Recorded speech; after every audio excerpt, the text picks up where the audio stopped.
Tidak ada masalah rumah tangga selesai dengan indah kecuali ketika suami dan istri sujud bersamaan. Yang satu jadi imam, satu jadi makmum. Itulah yang dijadikan di ayat ke-18 di surah 51. Kalau Anda ingin mendapatkan sakinah tiap hari, coba bangun malam, suami istri, walaupun gak terlampau malam.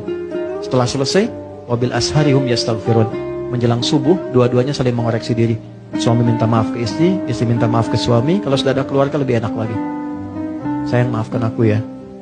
Aku mungkin belum jadi suami yang baik sampai hari ini, ayah yang baik. Allah titipkan aku membersamai kamu. Mohon maafkan karena memang gak ada yang sempurna. Kalau aku pulang hari ini lebih dulu kepada Allah, mohon ridho dengan semua sikapku.